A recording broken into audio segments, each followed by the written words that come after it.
So how exactly does an NFL team in the year of our Lord 2023 score 70 points against what was supposed to be an elite defense, what was an elite defense last year, and going into the season was equally hyped up? How does that happen? What has gone wrong in that organization? Is it the coach? Is it the players? Is it the legalization of marijuana? All these things play a role. Personally though, I think it's simply Tua Tagovailoa being that good and that guy. Had the defense scared, had them confused, had them putting too high even though they were dotting them up underneath. It looked easy for Tua. It looked easy for the running backs who each had about 18 touchdowns apiece. And I don't think we're ever going to see 70 points again. But if we do, it will probably look equally as bad defensively as the Denver Broncos looked over the weekend. Well, it's the third time in NFL history that we've seen 70 points, so it may happen again. A little disappointing that McDaniels didn't kick that field goal instead of kneeling it in order to set the record and really rub it in Sean Payton's face. Well, he did used to be the ball boy of the organization, so he didn't want to bring that much shame upon them. That is true. I mean, and I think what you mentioned, it comes down to a few things. I think when the Dolphins are certainly way better than I thought they'd be. People that are high on the Dolphins, I think they're way better than those people thought they'd be. When it comes to the offense, it looked like someone playing Madden against someone who's really bad at defense in Madden and just sat in the same coverage the entire game and let them dot them up and down the field. That's how bad it looked. It looked video game levels of bad on defense and video game levels of good on offense. Sean Payton is not goated on the sticks, is what you're saying? He's not goated on the defensive sticks by any stretch of the imagination. Doesn't look too goated on the offensive sticks either. Certainly not, and I wanted to get to that in a second. But, not too long ago, Sean Payton was saying it's going to be a major disappointment if they miss the playoffs. And he was saying that Nathaniel Hackett couldn't get plays in for Russell Wilson. And what Sean Payton is now finding out is that the team is just that bad. It may be very hard to win in Denver. It was not just necessarily Nathaniel Hackett. And Russell Wilson, he has looked better under Sean Payton, but he certainly is not as good as he was when he was with the Seahawks. He also still has those quotes coming out about them struggling to get plays in for Russell Wilson into the huddle, and they're struggling with that. And when it comes down to the game, for the people that are going to, defend Russ and, prop up Sean Payton because they're going to blame it all on the defensive side of the ball, they averaged 3.5 yards a carry. They had 7 penalties that game. They scored a total of 13 offensive points. 7 of their 20 points came on a kickoff return for a touchdown. So the offense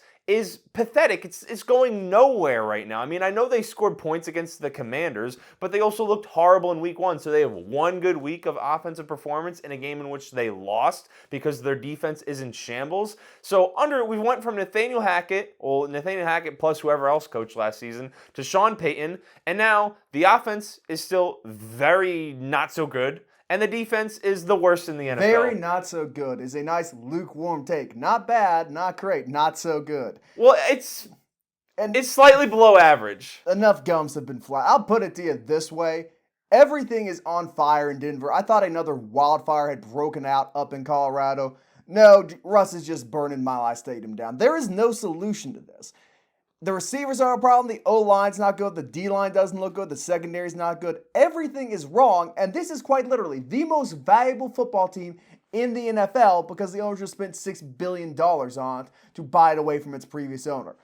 This is a bad state of affairs. I think they need to scrap everything. That's the only real positive outcome which can come from this. Blow it up. Use your first overall pick. Maybe not even first overall. Use your top 5 pick. Get a new quarterback in there. Address the offensive line for agency in the draft, and try and ride it out with the new administration. But what you have currently simply will not work. So can you say last week I was right? About what? That they need to blow it up and get rid of Russell Wilson? Tristan, I put very little stock into what you say. If this is just going to become, oh, look, I was right 3 weeks ago. No, it was last week. No one is going to listen to the podcast. No one does that anyway, but still, if this is just us trying to victory lap while ignoring all our glacially cold takes, nothing good will come of it. And speaking of glacially cold takes, I really thought the Cowboys had it this year, man. I was convinced this was a team coming out of the NFC. Trayvon Diggs goes down with the torn ACL. He's done for the season. Okay, not good. They got Stephon Gilmore. They've got other good defensive backs. They might be able to recover from this. Go out the next week, Josh Dobbs outplays Dak Prescott. That supposedly elite defense gives up 28 points to the Arizona Cardinals. The team, which pretty clearly tanked last week so they would lose to the Giants, blew a massive second half lead. Some would say on purpose. I'm one of those people. And now they have humiliated America's team in front of the nation. What happened to shame?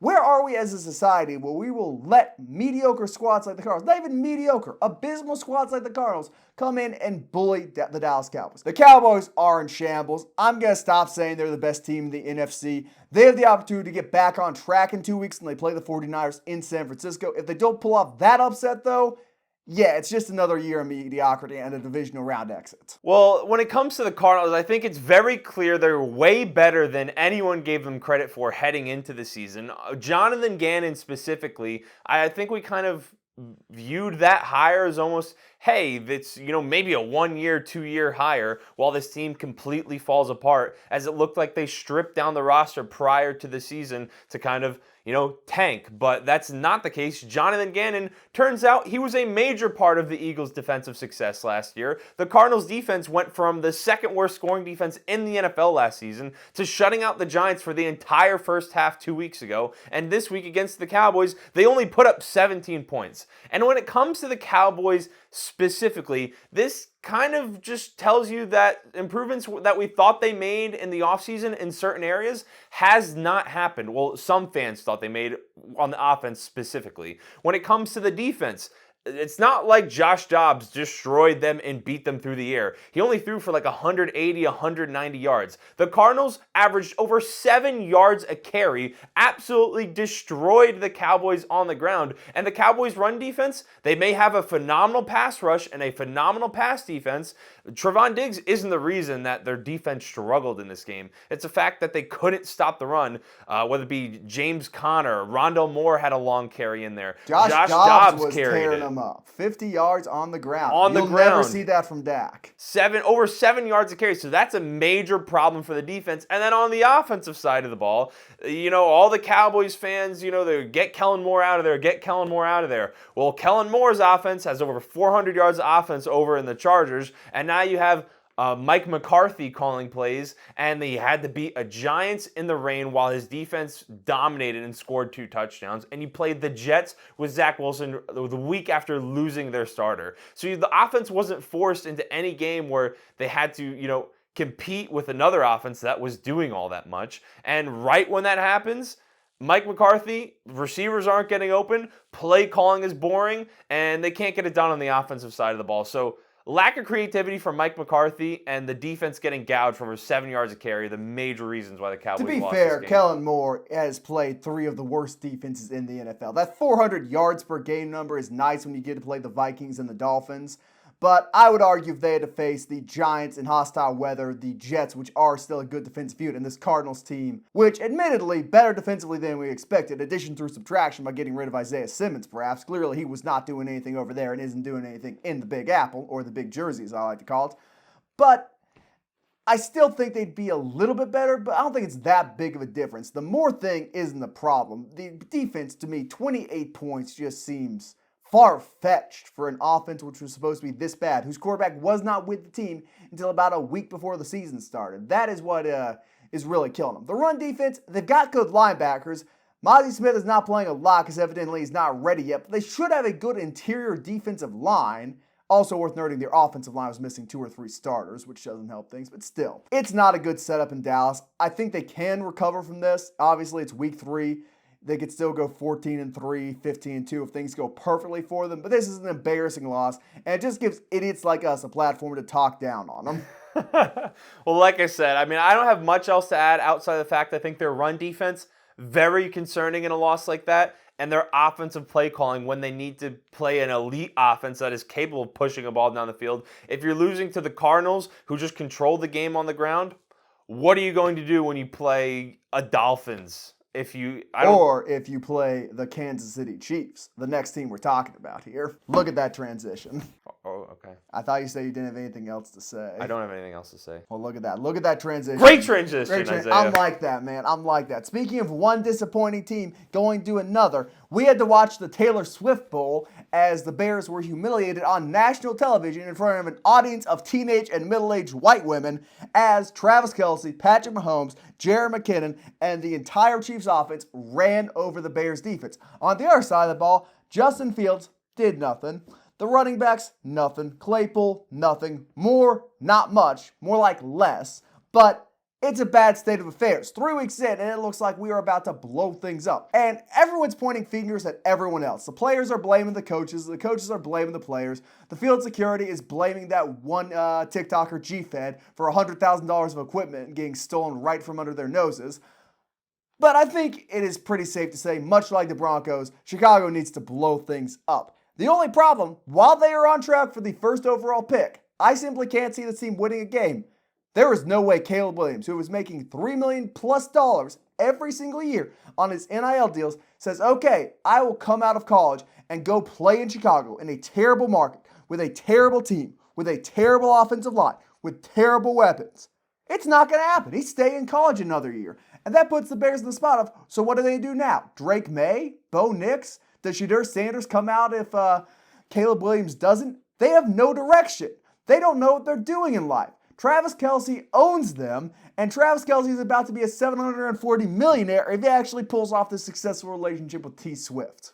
Well, the Bears organization completely looks uninspired, from the coaching, the players, the general manager with the players that he put on the team. It all looks a mess. Any talent that Justin Fields has, he's not even using. When he's throwing the ball, it looks like he's pushing the ball downfield. He's aiming the ball. He wasn't a great passer in the first place, but he's gotten even worse. They're not running the ball well. They had one of the best rushing attacks in the NFL last season.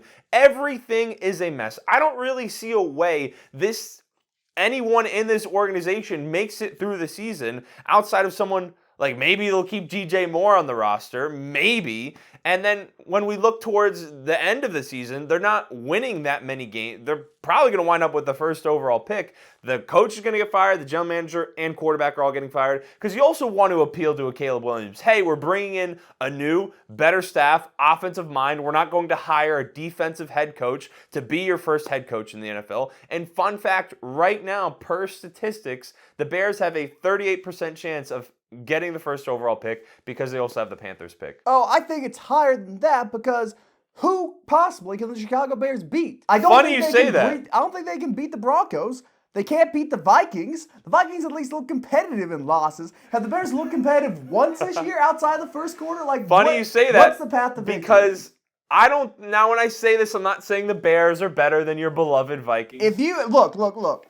I got one more week of saying the Vikings are going to win the Super Bowl. After that, I will go into full Caleb Williams tank mode. But just give me another week before you start saying some stupid stuff. We'll talk about this next week, I promise you. No. I'm not, this is going to be short. I'm not saying that the Vikings are bad, because I believe in a lot of pieces on that offense. But that's the one team I think the Bears can beat, because if they somehow get their rushing attack to work, I just think the Vikings' interior defensive line is that bad that the Bears could squeeze out a 230-yard game. Here's the problem with that beautiful little scenario.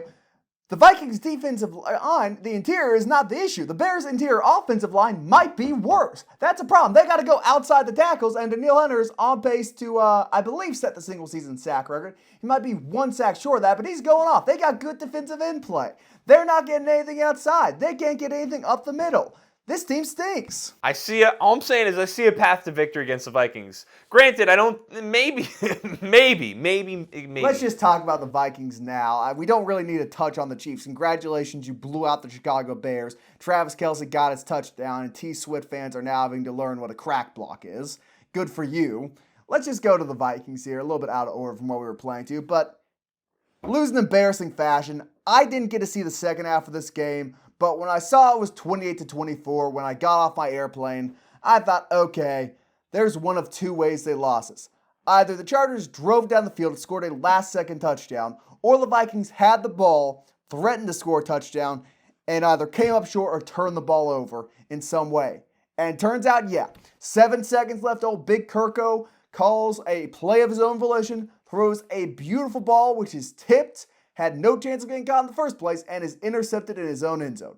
Miraculous. Vikings advance to 0-3, looking to become the only team besides the 2018 Houston Texans, I might add, to make the playoffs after a 0-3 start. And now that organization, it's not in turmoil, but it ain't looking good. Well, the Vikings and Chargers are kind of struggling for two very different reasons. In my opinion, it feels like the Vikings found their head coach. It feels like they got things going on that side, but they're just so talent deficient in certain areas of their team, and on other areas of the team, they have all of the talent in the world. I mean, they have the best receiver in the NFL. Jordan Addison looks like a phenomenal rookie. A running back, not good at all. I mean, hopefully Cam Akers might fix that a little bit next week. Rushed for 130 yards this week. What? Had 130 rushing. Did Cam Akers play? No, I'm saying their rushing game had 130 without Cam Akers. Granted, Chargers defense, but... And it could help it out. Their offensive tackles, very good, especially Darisaw. Interior offensive line, not so good. Interior defensive line, very bad. And the rest of that defense, not young, and they haven't played together that long, so they're not that good yet. And to me, it comes down to a talent thing more than anything on the Vikings in certain position groups. Chargers, Brandon Staley at this point has to go, and we're in year 3 of Brandon Staley. The same issues still persist. They spent a ton of money on that defense. J.C. Jackson was a healthy scratch. Granted, it looks because he had a parole violation for a speeding ticket, and not necessarily because they didn't want him in the game. So slightly different circumstances there. Late breaking news. Yeah, I saw that earlier today. They've spent a ton of money on their defense. At a certain point, when you're a defensive head coach and your offense is putting up 400 yards a game and your offense is putting up points and numbers and your defense gives up 30 points every single week. They scored less points against the Chargers than they did against the Eagles. It could be worse. This is a very good offense held to 24. I mean, that's a fair point. That's a fair point. But the could defense have been 31 if Kirk didn't throw an interception in the end zone. Exactly. Then there's that. Kirk sold. So at a certain point, the defense has been so bad and the offense eclipses that defense. You got to make a head coaching change. Also, let's be frank about this. Say what you want about the talent. The Vikings have lost 3 one-score games this year and have 9 turnovers through 3 weeks. 2 turnovers last week. I think it was 4 the week before against the Eagles and 3 week 1. So I'm going to go ahead and say that probably is why they're losing games in the grand scheme of things. Are they full of holes? Yes. Can they hold on to the ball? No. I'd say that's a bigger issue than having a weak D-line. Well, their run game also has been pretty bad outside They of the also pass played game. 2 great defensive lines weeks 1 and 2. That's true. Like try and run on Vita Vea and Chauncey, and then try and run on the Eagles' interior defensive line. Good luck. That's also true. You're making some good points with your Vikings here. Yeah, it's almost like I watch the games, man. I see the games. I know ball, even though I didn't watch the second half of the last one. All 22 film, here I come. But take us to the next topic here. What we got? Texans and the Jaguars. A rookie quarterback that Isaiah's not too fond of because he's a Michigan fan. C.J. Stroud went to Ohio C.J. State. Stroud is, I'll interrupt you here and then I'll let you go. C.J. Stroud is actually the one Ohio State quarterback I'm okay with because he lost both his games to Michigan. Like, there's not that much resentment built up toward him. Still not a fan of him. Went to Ohio State. Terrible decision maker. But there are people I dislike more. Anyway, I'll get to the Texans in a second, but when it comes to the Jaguars, and you may have seen my TikTok, YouTube short, Instagram reel, depending on where you're coming from, they might have seen it. Have some faith in our 100 viewers we have every week, okay? If they've even made it to this point in the podcast / YouTube video, whatever you want to call it. But the Jaguars offense, very disappointing. I mean, you have Trevor Lawrence, who at the end of last season their offense was lighting the world on fire. They went 7-2 over their last 9 games, had one of the greatest comebacks in playoff history, granted against that Chargers defense, and things look great. They add Calvin Ridley to that offense. They add a solid running back in Tank Bigsby to go behind Travis Etienne. They have, Ridley, Christian Kirk. They have talent all over the offense. They should be better than, they just scored 17 points against the Texans? 17 against the Texans. Single digits against the Chiefs. Single digits against the Chiefs. Beat up on the Colts in week 1, but it was the Colts with a brand new head coach and rookie quarterback. To be fair, the rookie quarterback actually did a pretty good job. He did a very good job, but it's not hard to beat a team in week 1 with a rookie quarterback and rookie head coach, is my point there. Yeah, they also kind of stink. Like, let's call a spade here. Jaguars, no good. They catch fire towards the back half of every year, make the AFC South competitive as the division that bad can be. But no, something's not working out here. Maybe it's the offensive coordinator. Maybe it's Doug Peterson not calling plays. Their O-line's still really deficient. They lost the tackle in free agency to the Chiefs, whose name is eluding me right now. But Jawan Taylor, who you're not a fan of. Who commits many false starts and keeps getting benched by Andy Reid. They lost him. He doesn't commit false starts. Admittedly, he actually has committed several false starts. He has, but he's being over-penalized now. Andy Reid's calling it out. Yeah, Andy Reid's also benching him, but lost a big tackle. While I think he is not a great O-lineman, he was still maybe one of their best, which would say all you need to say about that unit. Got a rookie in there. He has not worked out yet. Takes rookie O-linemen some time in the NFL, particularly those tackles. That probably is hurting T-Law a little bit too, but there really is no excuse. Blame the O-line, blame the coaching, do whatever. When you've got a generational quarterback coming out of college, when you've got good receivers and a functional running game, you cannot perform as badly as you are against the caliber of defenses you're playing. It's unacceptable. I think Doug Peterson loses his job unless the Jaguars do what they did last year and drastically turn things around. He does not have that many years of good graces built up for him. He's kind of on the hot seat if this thing doesn't change. I mean, he won a Super Bowl and got fired not that many years later from the Eagles. To be fair, he also pretty openly and aggressively tanked the final game of the season. That is true. Shout out to the benching of Jalen Hurts. Caused the Giants to miss the playoffs. Haha.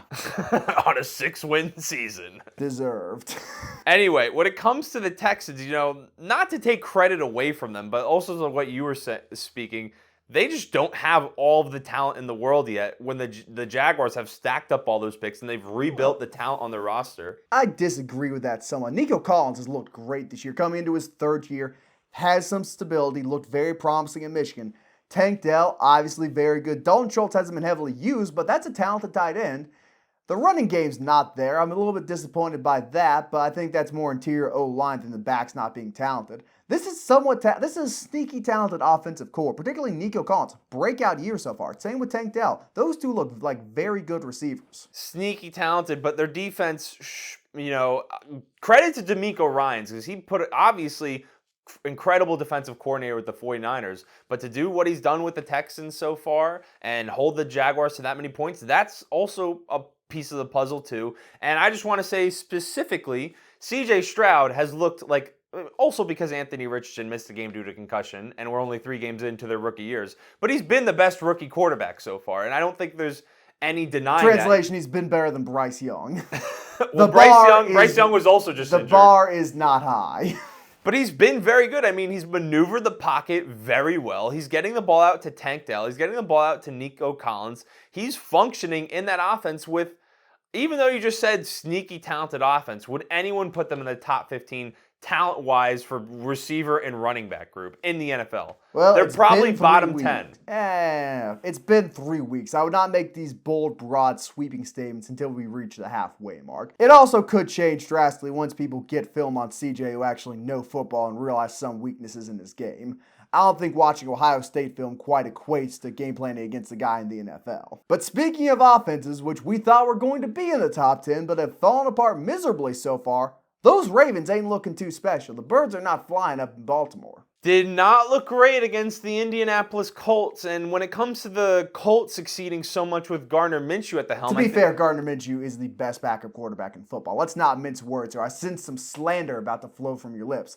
Don't disrespect Big Guard Dog. Well, when you're missing 7 starters on defense, that kind of, makes it a lot easier to move the ball and a lot easier to get to overtime. You mean to tell me the Ravens are already injured? Gasp. Who could have seen this coming? That's why everyone puts the caveat of, if this team stays healthy, they'll make a deep playoff run. Every year, man. Every single year we do this with the Ravens. And unfortunately in that game, they were missing Odell, who gave them a talented receiver to put next to Zay Flowers, who I think has kind of established himself as a wide receiver 1 in that offense. And then you have Mark Andrews, who's the number 1 target in that offense. And it just didn't work out. It looks like we're going... I spoke so greatly of them after 2 weeks. How's Gus Edwards' yards per carry looking, by the way? I'm not familiar with the stat line the past game. Funny. Talked about comparing him to Jim Brown. Slight letdown from that this week, but... His career yards per carry is up there with Jim Brown. Just putting it out there. And going down by the game. Okay. It ain't looking easy for old Gus. It is what it is. It is what it is. Anything else? Code Thicc on underdog.